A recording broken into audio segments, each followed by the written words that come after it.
안녕하십니까. 자, 오늘 직무 수행 능력 올케어 특강 강의를 맡은 소호성입니다. 반갑습니다.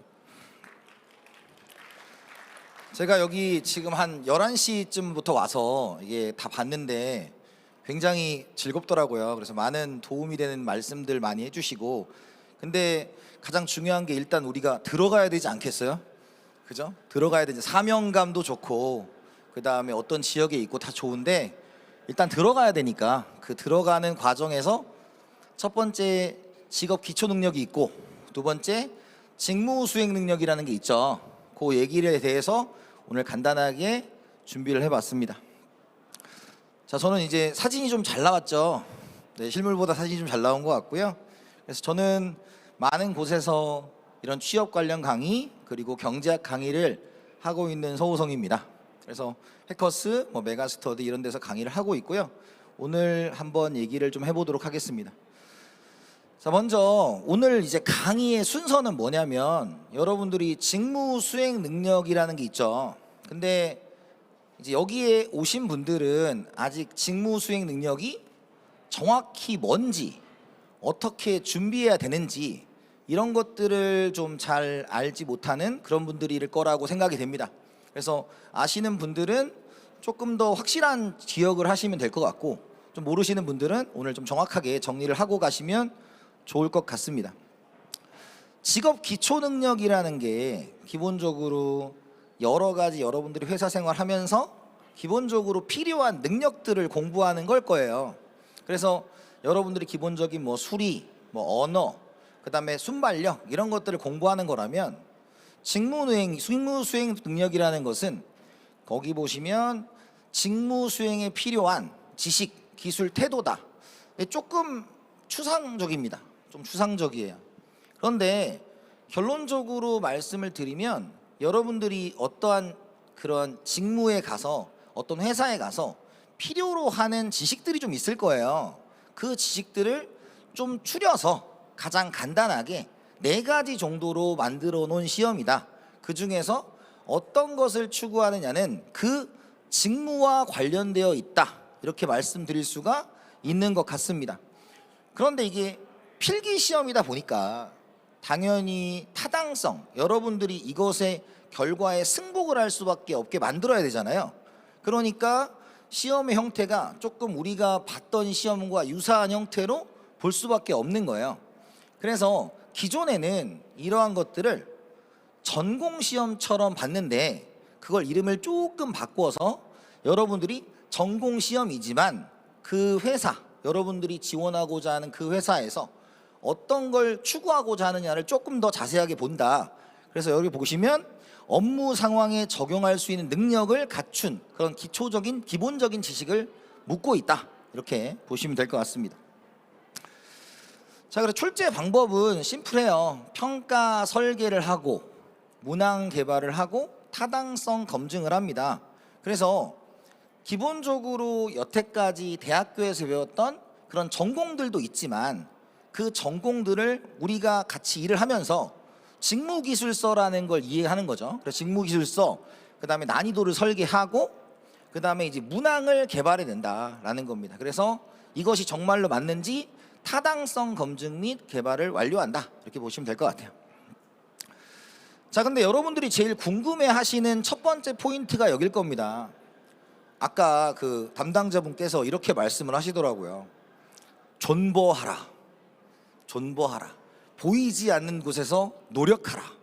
근데 그걸 뭘 노력해야 될 거냐라는 거죠. 지금 막연하게 시험을 직무 능력을 보는데 막연하니까 유형을 먼저 살펴볼게요. 자, 유형에는 논술형, 약술형, 진위형, 선택형, 단답형 등이 있습니다. 그런데 가장 많이 나오는 게 뭐냐라고 물으면 선택형이에요. 객관식입니다. 지금까지 여러분들이 봤던 시험이 대부분이 객관식이고 이 객관식이 여러분들을 떨굴 거냐 안 떨굴 거냐 만드는 시험이기 때문에 객관식을 주로 한다라는 거예요. 그래서 첫 번째 우리 포인트가 뭐냐라고 한다면 여러분들이 객관식을 준비해야 된다라는 생각을 좀 하셔야 된다. 1차적으로. 그래서 그 객관식에 정확하게 하는 건데 논술형과 약술형도 존재를 합니다. 특히 우리가 이제 인기가 가장 높다라고 한다면 그 평균 연봉, 오늘도 뉴스가 나왔어요. 평균 연봉 1위가 금융공기업이다, 2위가 에너지다, 이런 식으로 쭉 기사가 떴는데 특히 금융공기업 쪽에서는 약수령과 논수령, 특히 코트라 같은 경우는 좀 그런 것들을 좀 심하게 냅니다. 그래서 좀 더 준비를 많이 하셔야 될 것 같고요. 다만 우리가 보는 시험은 기본적으로 선택형 객관식의 줄을 이루고 있다, 이렇게 보시면 될 것 같습니다. 근데 우리가 논술형을 준비할 때 가장 중요한 것 중에 하나가 뭐냐면, 우리 예전에 논술이라는 걸 써봤을 때 글을 길게 쓴다고 해서 답은 아니잖아요. 그 출제자가 원하는 키워드들을 얼만큼 나열하는 것이냐, 그걸 중점으로 볼 거고요. 선택형은 당연히 정해진 답이 있겠죠. 그걸 이제 찾는 거다, 이렇게 보시면 됩니다. 자, 그러면 이제 시험 과목에 대해서 조금 말씀을 드려볼게요. 그러니까 시험 과목에서 물론 여기 계신 분들 중에서 굉장히 높은 자격증을 가지고 계시고 그 다음에 전문 분야를 가지고 계신 분들은 기술직을 준비하시는 거겠죠.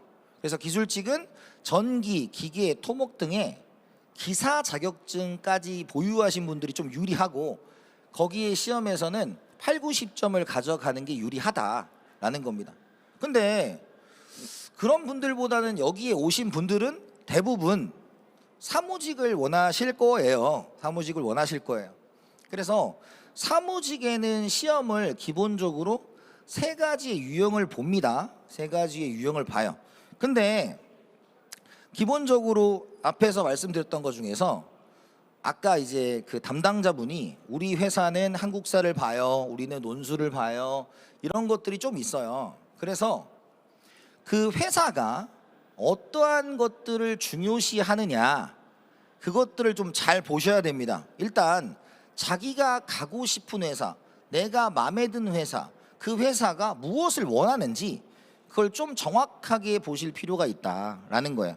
지금 말씀드리는 거는 그 회사 외에 일반적으로 공기업에서는 이러이러한 시험을 준비하는 것이 바람직하다라고 말을 하는 거기 때문에 그 과목들에 대해서 말씀을 드린다, 이렇게 생각을 해두시면 될 것 같아요. 자, 먼저 가장 난이도가 이제 조금씩 올라가는데, 난이도가 올라간다는 건 이제 생각의 차이가 있을 수 있어요. 왜? 내가 하나만 할 거냐 여러 개를 할 거냐에 대한 난이도 차이가 있습니다. 하나를 깊게 파는 걸 즐기시는 분들도 있고 넓게 준비하시는 분들 좋아하는 것도 있을 거예요. 그래서 그 부분이 있습니다. 첫 번째가 사통합 전공이라는 게 있어요. 사통합 전공. 이것은 뭐냐면 4가지의 전공을 모두 준비하는 것이다 라고 생각을 해두시면 될 것 같습니다. 다만 생각을 해보시면 4가지를 모두 준비한다는 것 자체가 어떤 의미겠어요? 깊게 들어가기는 어렵다라는 거예요. 그러면 여기에는 단편적인 지식을 물어볼 가능성이 굉장히 높아요. 지금 현재 사람들이 많이 알아야 되는 내용들 있잖아요. 우리 작년의 화두가 뭐였습니까? 작년의 화두, 경제적으로 말하면 인플레이션이라든지 아니면 뭐 전쟁이라든지 이런 식의 화두가 있을 겁니다. 그런 것들이 최신 경향이 반영될 가능성이 굉장히 높다, 이렇게 말씀드릴 수가 있어요. 그래서 주로 객관식으로 출제되지만 여러분들이 넓기 때문에 난이도가 그닥 높지는 않을 거다라는 것입니다. 물론 다 모든 것은 개인차가 있습니다. 개인차가 있어요. 자, 그 다음에 두 번째고요. 두 번째는 이제 상경 법정 통합이라는 게 있어요. 상경 법정 통합이라는 게 있습니다. 사통합은 좀 약간 시사스러운 느낌이 있지만 여기는 이제 어느 정도의 전문적 지식을 조금은 요구하더라라는 거예요. 그럼 여러분들 생각해 보세요. 상경 통합이 많을 것 같아요, 법정 통합이 많을 것 같아요? 네, 상경 통합이 당연히 많아요. 그 말은 뭐냐면 경제와 경영을 2개 다 가져가는 것은 여러분들이 공기업 취업에 있어서 굉장히 폭이 넓어지는 선택을 할 수가 있어요. 근데 이런 분들이 있잖아요. 뭐 예를 들어서 이제 여기에서 경제 공부를 한 번도 안 해보신 분들은 경제에 대한 생각하면 뭐가 떠오릅니까? 뭐 수학이다, 그래프다, 뭐 이런 것들이 좀 떠오르시기 때문에 많은 분들이 나는 되도록이면 경영을 안 하고 싶어, 경제를 안 하고 싶어, 이렇게 얘기를 하시는 분들이 있어요. 근데 말씀드리면 그렇게 해서는 조금 폭이 너무 좁아져요. 그리고 한번 생각을 해보세요. 그런 생각을 하는 사람이 꼭 나쁜 일 것이냐, 경제가 어려워서 수학이 어려워서 그래프가 어려워서 그런 나쁜 일 것이냐, 그건 아닐 거라 이거죠. 그래서 조금 넓게 보시는 게 좋겠다라는 말씀을 드리는데, 먼저 근데 경제에 대한 이야기는 조금 더 하고 뒤에 하고 이제 경영에 대한 얘기를 조금 해야 돼요. 그럼 경영이라고 하면 기본적으로 경영 일반 이론에 대한 이야기를 조금 합니다. 그런데 문제는 이 경영에 대한 이야기를 하면서 은근슬쩍 회계학과 재무관리를 넣는 경우가 있어요. 그래서 경영이다 그러면 일반적으로 회계학과 재무관리가 들어가 있는 거다, 이렇게 생각을 하셔야 됩니다. 자, 그런데 어느 회사마다 공지를 띄울 거 아니에요? 그런데 여기에서 보면 지금 따로 얘기를 하는 경우가 있어요. 경영, 경제, 회계학처럼 따로 얘기하는 경우가 있습니다. 그런 경우에는 따로 준비하셔야 돼요.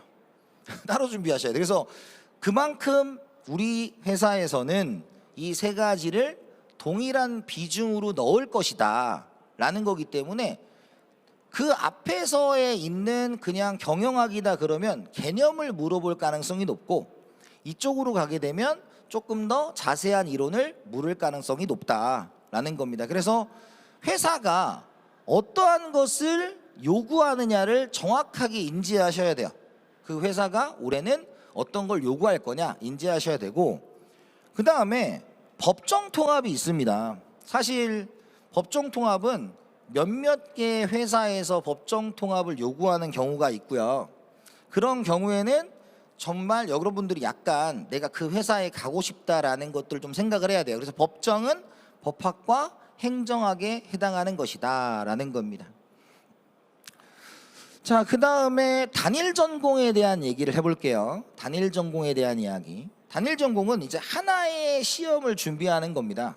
다만 단일 전공이라고 얘기를 했기 때문에 일반적으로 객관식을 베이스로 깔고 그 다음에 논술형까지도 준비를 하셔야 되는데, 논술, 약술까지 준비를 하셔야 돼요. 그래서 경영에는 아까 말씀드린 경영 일반, 재무, 회계가 들어가 있고, 경제는 미시거시, 국제까지 다 들어가고, 법학이 조금 중요한데 법학이 어디까지의 범주를 낼 것이냐가 조금 중요합니다. 그래서 법학이 헌법, 민법, 상법, 행소법인데 이제 형법과 형소법까지 내는 데도 있더라. 그러니까 당연히 이름이 뭐예요? 대한법률 구조공단입니다. 그래서 자기가 이 법을 공부하면 약간 사명감 같은 게 있어야 되겠고, 행정은 행정학개론, 행정법 포함이다, 이렇게 보시면 돼요. 자, 그럼 이 얘기를 해봅시다. 자, 먼저 이제 각각의 과목들을 좀 살펴보시면 첫 번째가 금융권이에요. 아까 말씀드렸다시피 그 연소득 1위 금융권입니다. 그래서 여기에서 보면 이제 사통합 전공, 상경법정, 단일 전공이 다 있는데, 지금 특징이 뭐예요? 대부분이 단일 전공에 몰려 있습니다. 단일 전공이 좀 몰려 있어요. 그래서 이 단일 전공인데 대부분이 금융권이니까 전공이 어떤 사람을 좀 요구하겠습니까? 경제학인 사람을 좀 요구할 거예요. 그런데 저도 뭐 경제학을 가르치고 있긴 하지만 그렇다고 해서 여러분들이 도전을 못할 수준은 아닙니다. 뭐 굉장히 복잡한 수식이나 이런 것들을 내거나 그런 건 아니에요. 그래서 먼저 1번 전략을 짜실 때 일단 내가 경제학에 대해서 조금 정복을 할 수 있느냐에 대한 생각, 그래서 금융권을 위해서는 경제를 일단 생각을 하셔야 됩니다. 하셔야 돼요. 그리고 두 번째는 통합 전공을 하더라도 경영까지 가는 거다. 그래서 경제의 비중을 7 정도 두시고 경영을 3 정도 두시면 여러분들이 준비를 하는 데는 큰 지장은 없을 것 같다, 이렇게 말씀을 드립니다. 그죠? 그리고 맨 마지막에는 제가 무엇에 대해서 좀 말씀드릴 거냐면 각각의 공부법에 대해서 조금 말씀을 좀 드릴 거예요. 그래서 지금 여러분들이 이것들을 보시면서 내가 어떤 공기업에 좀 주로 가야 되는지 그걸 좀 여기 짧은 시간이지만 정하는 시간을 좀 가져보시는 것도 괜찮을 것 같아요. 대부분의 회사들을 언급을 할 겁니다. 그렇다고 여기 없다고 해서 뭐 그렇게 뭐 등으로 해놨어요. 등. 자, 두 번째 에너지입니다. 자, 이제 난 정말 경제가 너무 어렵다라고 한다면 에너지를 공략해 보시는 것도 좋을 것 같아요. 그래서 에너지는 기본적으로 상경 법적 통합이 대부분을 차지합니다. 근데 아까 금융권이 경제를 베이스로 한 데에서 경영을 붙이는 게 일반적이었다면 여기는 경영을 붙이고 경영을 주로 하고 경제를 붙이는 게 일반적이에요. 그래서 여러분들이 이제 공기업을 가시려는 분들이 굉장히 다양한 전공을 가지고 있잖아요. 뭐 저도 수업을 하고 있지만 진짜 천차만별이더라고요. 그런 분들이 가장 먼저 접근해 볼 수 있는 기업 형태가 에너지가 아닌가 싶어요. 그래서 큰 어려움 없이 여러분들이 물론 아까 담당자들이 말씀하신 게 뭐야? 이러이러한 자격증을 따오세요. 이러이러한 스펙을 가져오세요. 이런 것들에 대한 얘기를 많이 했지만 그거는 같이 준비를 하는 거고 정말 얼마나 힘든 세상입니까? 자, 그래서 다시 한번 말씀드리지만 단일 전공 상경 통합이 주를 이루고 있고 경영을 중심으로 공부를 하시면 되겠다라는 말씀을 드립니다. 자, 그 다음에 이제 SOC에 대한 얘기를 해볼게요. 자, 여기서부터는 약간 조금 기본적으로 말한 네 가지 있잖아요. 사통합, 상경통합, 그리고 단일 전공 이런 것들을 조금 벗어나서 그 회사마다 요구하는 게 조금 다를 수 있어요. 그래서 자기가 이 사회 간접자본 쪽으로 가고 싶다면 여러분들이 조금 요강을 좀 잘 살피셔야 된다라는 말씀을 드리고요. 특히 항만공사 같은 경우, 물론 항만공사 같은 경우는 그 항만에 관련한 또 관련 법들도 굉장히 많이 물어보고 있습니다. 그래서 보셔야 되고 여기도 마찬가지로 경영을 조금 주로 잡으시고 나머지를 더하는 형태가 좋아요. 그럼 지금 이렇게 딱 보면 어떤 형태냐면 이제 내가 확실한 거예요. 준비를 한다. 그러면 일단 경제가 되느냐 안 되느냐를 바탕으로 어느 걸 갈 거냐를 잘 보셔야 됩니다. 자, 그 다음에 고용보건복지라는 게 있어요. 고용보건복지. 자, 이쪽은 뭐 연금공단, 근로복지공단 이런 게 있습니다. 제가 이제 그 전주 지역에 가서 특강을 하면 그들의 꿈은 다 국민연금이에요.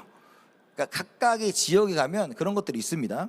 그래서 여러분 이쪽은 기본적으로 깊은 지식을 묻는 단일 전공은 그렇게 많진 않아요. 많지 않고 기본적으로 통합 전공에 중심을 두되 그 회사마다 원하는, 특히 복지 관련이니까 복지에 대한 기본적인 지식이 필요할 것이다 라는 말씀을 드리겠습니다.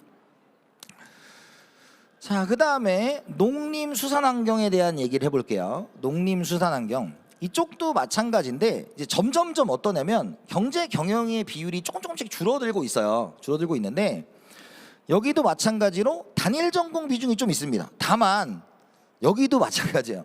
축산물 뭐 이런 것들이기 때문에 그 해당에 관련한 그 공지를 좀 잘 보셔야 됩니다. 여기도 마찬가지로 단일 전공인데 경제학의 비중보다는 뭐 경영이라든지 다른 과목들의 비중이 조금 있다라는 거예요. 근데 특히 인기가 좀 있는 기업 중에 마사회도 있잖아요. 마사회는 기본적으로 그 어떤 직렬에 가느냐에 따라서 시험 과목이 다 달라요. 그래서 여러분들이 어떤 걸 준비할 거냐에 대해서 좀 공부를 하셔야 됩니다. 자, 그 다음에 이제 문화예술 업무고요. 특히 이제 여기에 뭐가 있습니까? 기본적으로 체육과 관련된 얘기들이 있죠. 그래서 여기도 마찬가지로 법률구조공단은 법, 그 다음에 체육에 관련되는 것은 체육 관련한 지식들을 따로 좀 쌓으셔야 된다라는 거예요. 그래서 금융, 에너지, SOC 이쪽으로 가면서 경제, 경영부터 쭉 해서 뒤로 가면 갈수록 회사가 원하는 그런 지식들을 좀 쌓으셔야 되고, 그렇게 해서 직무가 평가된다라는 말씀을 드릴 수가 있습니다. 자, 그 다음에 산업직능정보가 있죠. 이쪽은 이제 경영과 재무회계 중심입니다. 그래서 꽤 많은 곳에서 재무회계를 좀 묻고 있기도 합니다. 그런 부분들 보시는데, 특히 코트라가 엄청 어려운 곳이에요. 뭐냐면 여기는 따로 경제 논술을 심도 있게 준비를 조금 하셔야 됩니다. 그래서 준비를 하시는 쪽은 대부분이 어떠냐면 그 분야를 정하겠죠. 뭐 그 얘기는 조금 이따 하도록 합시다. 자, 그러면 이제 합격 전략에 대해서 말씀을 드릴게요. 지금까지 직무 능력 평가는 어떤 식으로 만들어지느냐, 그리고 어떠한 시험의 유형이 있느냐, 그리고 각각의 영역에 있는 회사 군에서는 어떤 시험을 요구하느냐, 이런 것들에 대해 봤죠. 그러면 첫 번째가 저는 기업 정학이라고 봐요. 자, 기업 정학이는 기본적으로 이런 논리인 것 같습니다. 여러분들이 제가 이제 취업 강의를 나가고 뭐 대학교를 갔을 때 항상 마음속에서 하는 말이 뭐냐, 취업하고 싶다 이겁니다. 그런데 어디에 취업하고 싶냐라고 물으면 그걸 정확하게 말씀하시는 분들은 꽤 많지 않아요. 특히 어디냐, 그 지역에서 가산점을 받는 곳에서는 자기가 어떤 곳에서 취업을 하고 싶다는 게 좀 명확한 편이에요. 그런데 특히 이제 수도권에서는 자기가 어디를 가고 싶은지에 대해서 정하지 않는 친구들이 많겠다. 지금 뭐 대기업이나 우리 공기업이 선망의 대상인 건 맞잖아요. 그래서 저는 꼭 먼저 말씀드리고 싶은 게, 내가 가고 싶은 기업이 어딘지, 그렇다면 나는 어디서 근무를 할 건지, 그리고 어떤 직무를 수행하고 싶은지를 먼저 정해야 됩니다. 그래서 아까 말씀하신 말씀하신 분들 중에서 사명감이라는 얘기를 했는데, 그 사명감은 자기가 어느 곳을 선정하느냐부터 만들어지는 것 같아요. 그래서 내가 어느 직무를 할 거냐, 그걸 먼저 정하셔야 됩니다. 그냥 막연하게 나는 공기업을 준비한다 이러신 분들 중에 물론 성공하신 분들 있겠지만 굉장히 많은 케이스가 성공하는 건 전 보지 못했어요. 그래서 자기가 어떤 것을 할 거냐부터 합니다. 자, 두 번째가 과목 정학이에요. 과목 정학이 아까 말씀드린 과목은 경제, 경영, 법, 행정이었습니다. 그러면 일단 자기가 가능한 것이 뭐냐를 따져야 돼요. 근데 많은 분들이 경제 쪽을 하고 싶지 않아 하십니다. 그런데 아까 말씀드린 것처럼 굉장히 많은 부분에서 상경통합을 요구하고 있어요. 그럼 상경통합이 된다는 것 자체가 여러분들이 갈 수 있는 회사를 정했을 때 내 선택을 결정할 수 있는 큰 부분을 차지할 수 있다는 거죠. 따라서 제가 꼭 드리고 싶은 말씀은, 과도한 자신감도 안 되지만 과도한 공포도 금물이에요. 그래서 여러분들이 내가 이 과목에 대해서 먼저 한번 접해보고 공부해서 들어간 사람 말도 들어보고, 그래서 어떤 과목을 할 거냐 조금 정해야 되지 않겠냐라는 겁니다. 세 번째, 과목별 준비를 해야 되겠죠.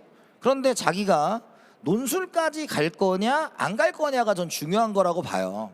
그래서 기본적으로 우리가 객관식만 준비한다면 그 맞춰서 내가 가고 싶은 회사가 원하는 과목을 준비하는 것이 맞다. 그래서 막연한 생각보다는 구체적으로 기업을 정하고 그 기업이 원하는 과목을 정하시고 그 다음에 준비를 하는 게 맞겠다라는 말씀을 드립니다. 자, 그러면 사통합 종목은 어떠냐? 여러분들이 가고자 하는 회사가 그렇게 만만한 회사들은 아니잖아요.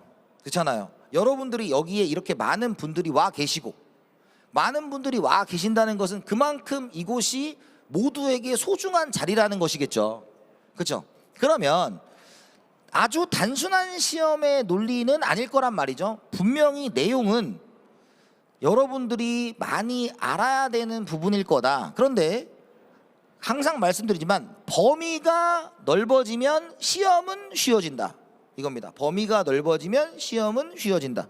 그래서 보시면 아시겠지만 사통합 전공은 세부 전공의 원론, 우리 대학교 1학년 때 아무것도 모를 때 원론, 법학, 개론, 뭐 경제학, 개론 이런 거 배웠잖아요. 물론 그거를 시험화하는 것은 대학교와는 조금 다르겠지만 시험에 나오는 포인트가 사통합 전공 같은 경우는 좀 많이 정해져 있는 편이에요. 그래서 지금까지 굉장히 잘 나왔던 것들이 추후적으로 많이 나올 가능성이 높다라는 겁니다. 왜? 아니 앞에서 중요했던 게 지금 안 중요하지 않을 거 아니에요. 우리가 예전에 중학교, 고등학교 때 배웠던 그런 근해 공식 같은 건 몇백 년을 배우고 있는 거니까. 그래서 보시고요. 두 번째 상경통합인데, 자 여기서 중요한 거예요. 나는 사통합에서 멈추고 싶다라고 하는 분이 있어요. 근데 상경통합을 준비하시는 분들은, 법정통합을 준비하시는 분들은 단일 전공까지 같이 가시는 게 맞아요. 단일 전공까지 같이 가는 게 맞아요. 왜냐면 사통합이라는 것은 기본적인 소스 이외에 특히 이런 회사일 경우에는 다른 뭔가를 또 요구할 가능성이 높아요. 근데 상경통합이나 단일 전공은 이 자체로 굉장히 직무 수행 능력의 많은 부분을 차지할 거다. 그러면 상경 법정통합은 세부 전공의 강론 수준까지 가야 된다는 겁니다. 자, 강론 수준을 정하는 기준은 이거라고 봐요. 우리가 쉽게 말하면 이제 친구들 중에서 9급 공무원 공부하는 친구가 있고 7급 공무원 공부하는 친구가 있을 거예요. 그러면 9급 공무원은 딱 보자마자 정답이 보여야 됩니다. 일종의 뭐 문장형이라도 짧고 단어가 출제될 가능성이 높고요. 그런데 상경 법정통합인 경우에는 약간 문장이 길어지기도 하고 단일 전공은 아니지만 두 가지의 과목을 집중적으로 보기 때문에 굉장히 준비를 하실 때 좀 체계적으로 준비를 하셔야 돼요. 그래서 이 상경 법정통합부터는 혼자 공부하는 거는 그렇게 바람직하지 않다고 봐요. 뭐냐면 스터디를 짜든 지금 또 시중에 인터넷 강의도 잘 되어 있으니까 분명히 누군가의 도움을 좀 받으셔야 됩니다. 받으셔야 돼요. 그래서 여러분들이 상경과 법정통합을 준비하는 것은 세부 전공의 강론 수준이다. 하지만 구체적으로 답변을 하는 단일 전공보다는 조금 쉽긴 하지만 공부를 하실 때는 단일 전공에 거의 맞먹는 수준까지는 공부를 하셔야 여러분들이 대처가 좀 되실 거예요. 시험장에 가셨을 때 여러분들이 쉽게 시험 문제를 만날 거냐 아니면 어렵게 만날 거냐는 분명히 차이가 있습니다. 자, 그래서 마지막으로 단일 전공이죠. 특히 단일 전공은 아까 말씀드린 금융공기업 쪽은 여기까지 준비를 좀 철저하게 하셔야 되고, 특히 경제학, 경영학의 경우에는 공인회계사 수준까지는 공부를 하셔야 됩니다. 그래서 많은 학생들이 어디까지 공부를 해야 되느냐를 굉장히 많이 물어보세요. 근데 단일 전공 끝까지 가셔야 된다라는 말씀을 드립니다. 그래서 혼자 하기는 조금 쉽지 않으니까 여러분들이 다양한 도움을 좀 받고 방법을 좀 찾아야 되겠다. 근데 이렇게 말씀 안 드려도 여러분들 벌써 그렇게 하고 있는 걸 다 알고 있습니다. 자, 그러면 이제 사통합이니까 네 가지에 대한 공부 전략에 대해서 조금 말씀드릴게요. 첫 번째가 경제학입니다. 저는 제가 경제학을 가르치기도 있기도 하지만 중요한 것은 상경통합을 하지 않으면 범위가 엄청 좁아집니다. 그래서 경제학은 어지간하면 하셔라 라는 말씀을 드립니다. 그런데 경제학에 대한 선입견이 조금 있습니다. 선입견. 아까 말씀드린 것처럼 굉장한 어려운 단어, 그래프 이런 것들을 조금 힘들어 하시는데 그렇지 않아요, 여러분. 그렇지 않아요.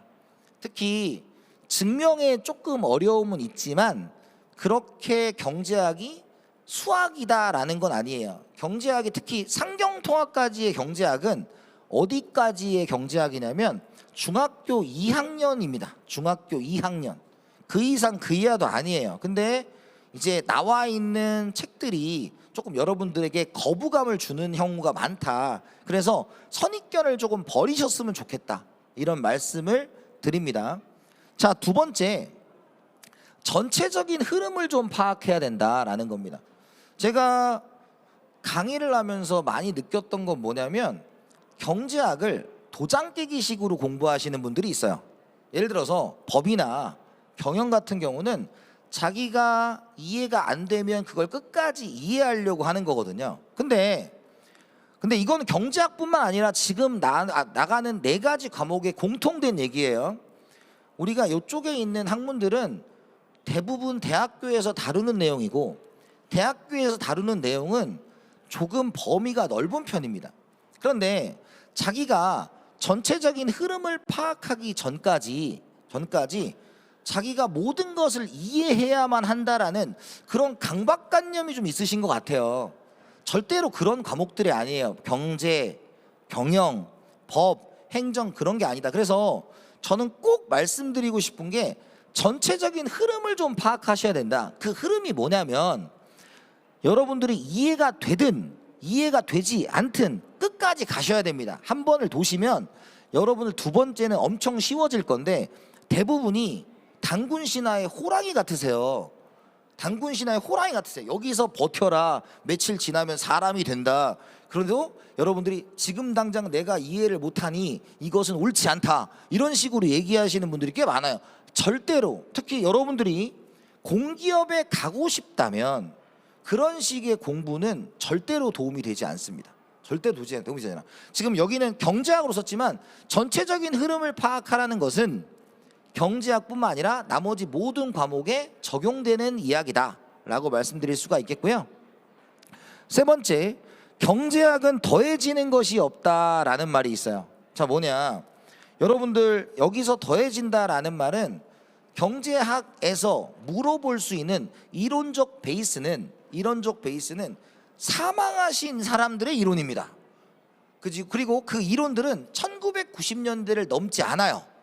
그렇지 않습니다. 다 사망하신. 왜냐, 그 위의 영역, 우리가 알고 있는 맨큐 같은 분들이 하시는 영역의 경제학은 수학이에요. 진짜 수학. 그쪽은 찐수학입니다. 근데 여러분들이 금융권에 들어올 여러분들의 소양을 물어봤지 여러분들이 수학을 잘하는 걸 묻지 않아요. 그러니까 시험을 오해하시면 안 됩니다.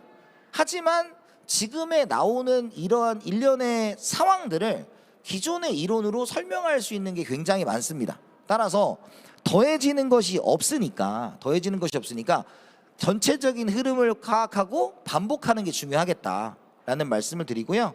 4번째로, 객관식과 논술형은 동일합니다.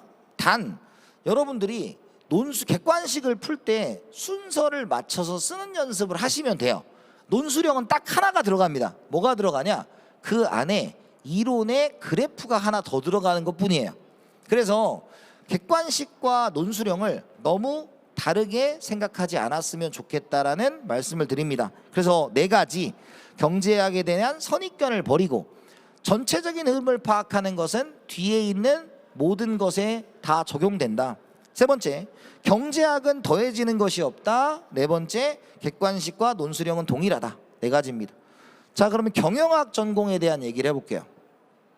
자, 먼저 경영 일반이 있고 재무가 있고 회계가 있습니다. 그러면 재무와 회계에 관련한 얘기는 좀 베이스가 있으셔야 돼요. 그래서 여러분들 아까 담당자님들이 말씀하신 원하는 자격증을 좀 따와라 라는 말씀을 하신 거죠. 그런데 적정한 공부 범위를 유지한다는 건 무슨 뜻이냐면, 경영학이 역사가 길지 않습니까? 행정학 자체도 경영학에서 파생이 됐으니까 엄청 넓고 엄청 범위가 커요. 그런데 학생들이 착각하는 게 있죠. 뭐냐면 시험에 잘 나오는 것은 내가 잘 맞아가는데 어디서 지엽적으로 한 문제가 등장을 한다 이겁니다. 그러면 거기에 꽂히는 거예요. 그런데 말씀드리지만 경영학이라는 학문 자체는 이해 과목입니다. 이해 과목. 따라서 여러분들이 지엽적인 특정 이론을 파고드는 것은 좋지 않다. 전반적인 흐름을 통해서 중요하다고 나오는 이론들을 파고들어야 된다라는 겁니다. 그래서 지엽적인 내용을 공부하는 것도 물론 시간이 남으면 하셔야 되겠지만, 그렇지 않다면 경영학의 이론을 바탕으로 전체적인 흐름적 이해로 문제를 풀어야 되겠다라는 겁니다. 그래서 계속 생각을 하셔야 돼요. 꽂히지 마라. 특정 이론에 꽂히지 마라, 이렇게 말씀드릴 수 있고요. 두 번째, 기출 문제가 중요합니다. 참고로 경영학이나 경제학 그리고 행정학, 법학 다 마찬가지지만 일반적으로 경영학과 경제학은 어떤 자격증 시험에서 같이 가요. 그런데 경제학과 경영학의 차이점은 여기 있는 것 같아요. 경제학은 기존에 나왔던 이론과 문제의 패턴이 숫자만 바뀌어서 나오거든요. 그래서 경제학은 내가 문제를 수학적으로 푼다는 것 자체가 완전히 잘못된 접근이에요. 근데 경영학은 달라요. 경영학은 기존에 출제되는 포인트가 분명히 있거든요. 그런데 일반 자격증, 여기서 말한 자격증은 회계사나 뭐 노무사나 뭐 이런 자격증에서는 나오는 게 똑같이 나와요. 그런데 공기업 경제학은 좀 다릅니다. 공기업 경제학을 출제하시는 분들이 기존의 문제를 참고를 안 하시는 것 같다. 그렇기 때문에 경영학 같은 경우는 기존의 기출 문제를 당연히 하는 건 맞아요. 당연히 하는 건 맞아요. 그런데 거기서 멈추시면 안 된다. 다양한 패턴의 문제를 좀 접하시는 기회가 필요하다라는 말씀을 드립니다. 그래서 경제학과 경영학의 차이는 그거예요. 세 번째, 단수 남기는 금물이라는 게 뭐냐면 이거예요. 경제학과 그 나머지 과목의 차이가 뭐냐라고 물으면 암기 과목과 이해 과목의 차이라고 말씀하시는 분이 있습니다. 그런데 지금 그 암기하는 방법들을 이제 뭐 여러분들이 만들 수도 있고 어떤 강의를 하시는 분들에서 만들 수도 있는데 그걸 가지고 이제 두 문자 암기법 있잖아요. 앞뒤 뭐 이렇게 맞춰가지고 하는 경우도 있고, 그 다음에 단순히 OX 문제만 하는 경우도 있습니다. 단순히 OX 문제만 하는 경우도 있어요. 그러면 문제는 뭐냐, 이런 겁니다. 저는 객관식 문제 풀 때 가장 중요한 관점이 뭐냐라고 한다면 출제자를 이기려고 하면 안 된다는 거예요. 출제자를 이기려고 하면 안 되고, 두 번째, 나만 맞은 답은 나만 틀렸을 수도 있다. 이게 저는 두 가지 객관식의 관점이라고 보거든요. 무슨 뜻이냐면 여러분들 출제자는, 저도 이제 출제를 해보지만 출제자는 답을 정해놓고 선지를 구성하는 경우가 많아요. 그러면 일단 내가 1, 2, 3, 4, 5번까지 있다고 치면 3번을 정답으로 만들었어요, 제가. 그런데 1, 2, 3, 4번, 1, 2, 4, 5번은 대충 내고 싶을 거 아니에요? 그때 문제의 오류가 약간 출제자의 관점과 다른 생각을 하는 학생들이 생길 수 있다는 겁니다. 근데 그걸 나만 찾아냈어 라고 보면 안 돼요. 이건 정말로 중요한 문제예요. 그래서 항상 출제자는 아들 같은 존재다. 아들 같은, 이제 결혼 안 하신 분들은 죄송한데 아들 같은 존재, 그냥 이해의 대상입니다. 이해의 대상. 그래서 출제자는 절대로 이기려고 하지 마시고, 그 이기려고 하지 않는다는 것은 단순한 암기로는 안 돼요. 단순한 암기로 안 되고 이러한 류의 문제가 어떠한 뉘앙스를 가지고 있는지를 이해를 통해서 준비를 하셨어야만 가능합니다. 그래서 경영학 첫 번째 조건이 뭐다? 기출 문제를 보셔라. 근데 여기서의 기출은 다른 자격증 같은 데 중시하는 건 당연히 보셔야 된다. 그렇지만 너무 들어가면 안 된다. 지엽적인 공부를 너무 하면 오히려 큰 흐름을 놓칠 수 있으니 암기를 하지 말고, 암기를 하셔야 돼요. 이해를 통한 암기를 하시고 문제 자체를 이해하려고 해라 라는 말씀을 드리겠습니다. 자, 그 다음에 이제 법학에 대한 얘기를 좀 해볼게요. 이제 법 전공은 그렇게 많진 않죠. 그렇게 많진 않지만 첫 번째는 법에서 중요한 건 법학의 범위가 어디까지냐라는 겁니다. 그 회사가 원하는 법의 범위가 어디까지냐 분명히 명시를 해줄 거예요. 뭐 헌법이냐 민법이냐 민소법이냐 상법이냐 이런 것들을 명시를 해줄 가능성이 높습니다. 자, 그런데 명시해주는 문제에서 가장 중요한 것 중에 하나는 일단 여기도 전공자가 유리해요. 그래서 전공자를 뽑을 가능성이 굉장히 높습니다. 하지만 사통합 전공에서 전공자는 의미가 없잖아요. 따라서 여러분들이 전공자가 되진 않지만 익숙해지는 시간이 필요하다라는 말씀을 드립니다. 그래서 법이라는 과목을 할 때는 법적 단어를 잘 이해하셔야 된다라는 말씀을 드리겠습니다. 자, 그 다음에 두 번째는 이제 법정 통합과 사통합 전공의 적용 방식이 좀 달라요. 뭐냐, 단일 전공일 경우엔 당연히 판례예요. 그래서 법을 준비하시는 분들은 판례 쪽에 너무 초점을 맞추는 경우가 있습니다. 그러면 오히려 사통합이나 법정통합인 경우에서는 핀트를 벗어날 수가 있다는 거죠. 따라서 사통합 같은 경우는 단순하게 단어, 용어를 가지고 공부를 하시는 게 좋겠고, 그 다음에 법정통합일 경우에는 조금 더 높은 단원의 그런 것들을 하시면 좋겠다. 다만 항상 말씀드리지만 이쪽은 사람이 말을 하는 부분입니다. 그래서 문제를 많이 풀어보시되 그 문제를 나만의 스토리로 좀 만들어 보는 게 필요한 것이 법 쪽인 과목이다라는 겁니다. 그래서 법은 이렇게 준비하시면 될 것 같고요. 네 번째는 이제 행정학에 대한 얘기를 좀 해볼게요. 자, 행정학에 대한 얘기를 해볼게요. 자, 행정학은 많은 기관이 많이 하진 않아요. 많은 기관이 많이 하진 않아요. 그러니까 기본적으로 행정학을 선택하는 기관은 중앙기관보다는 지방기관일 경우가 많습니다. 그런데 여러분들이 취업을 하실 때 중앙을 하실 수도 있고 지방을 하실 수도 있지만 사람의 성향이란 게 그래요. 내가 어느 곳에 가서 일할 것이냐가 준비가 되어 있어야 됩니다. 그래서 그걸 먼저 행정학을 준비하기 전에 행정학 시험이 들어가는 곳이 어딘지를 좀 파악을 해보는 게 좋겠다라는 말씀을 드리겠습니다. 자, 그 다음에 두 번째는 공무원 수준의 문제가 출제가 돼요. 왜냐하면 행정학이라는 곳을 가장 많이 활용하는 시험은 공무원 시험일 수밖에 없고, 공무원 시험이기 때문에 7급 공무원, 9급 공무원, 예를 들어서 뭐 사통합 같은 경우는 9급 공무원 수준을 공부하시면 되고, 그 다음에 상경통합, 법정통합 같은 경우는 뭐까지 7급 공무원 수준까지 좀 공부를 해두시면 편하겠다라는 말씀을 드립니다. 행정학은 정말로 그 범위로만 치면 엄청 넓어요. 엄청 넓기 때문에 그걸 다 할 순 없고 공무원에서 많이 출제되는 그런 내용들을 중심적으로 공부하시면 될 것 같다라는 말씀을 드리겠습니다. 자, 그 다음에 세 번째, 네 번째는 똑같은 얘기예요. 항상 이쪽을 공부하실 때 저는 그렇게 생각해요. 빠른 시간 안에 결과물을 얻으려고 하는 것은 옳지 않다. 왜냐하면 항상 명심하셔야 될 게 뭐냐면, 여러분들 물론 여러분들 많은 얘기를 해보면 그런 말씀을 많이 하시더라고요. 경쟁률이 너무 높다, 많은 사람들이 들어가려고 한다, 이런 말씀들을 하세요. 그런데 거기에서 들어가는 사람들은 분명히 소수잖아요.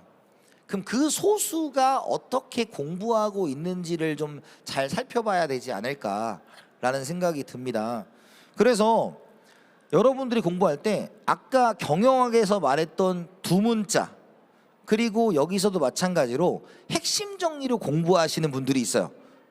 그러니까 어디서 합격생이 쓴 필기 노트라든지 아니면 핵심 요약집을 사서 그것만 내가 공부하고 그걸 공부했다는 이유로 내가 합격에 가까워졌다는 생각을 하실 수 있고, 그걸 했는데도 불구하고 문제가 안 풀릴 수도 있다.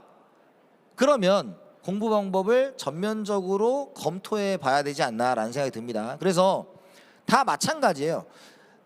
경제학도, 경영학도, 법학도, 행정학도 기본적으로 공기업에서 원하는 수준의 기본 강의를 학습하셔서 문제를 풀 수 있는 기본적인 베이스를 만들어야지, 그냥 빠른 시간 안에 내가 어떠한 결과치를 찾을 거야 라고 한다면 그건 성공을 하지 못할 가능성이 높습니다. 그래서 조금 전반적으로 여러분들이 내가 먼저 과목을 정하고 좀 딥하게 공부를 하시는 게 좋지 않나라는 생각이 들어요.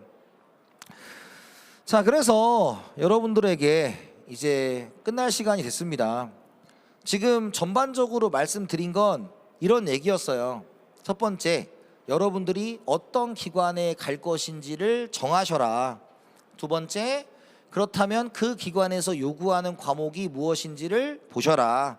그 다음에 그렇다면 과목별로 대처를 하는 건데, 저는 오늘 여기 이 자리에 서면서 여러분들에게 꼭 이 말씀을 드리고 싶었어요.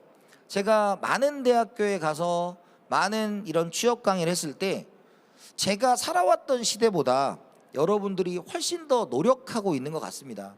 그런데 사람이 살다 보면 이제 잘 될 때도 있고 안 될 때도 있고 하잖아요.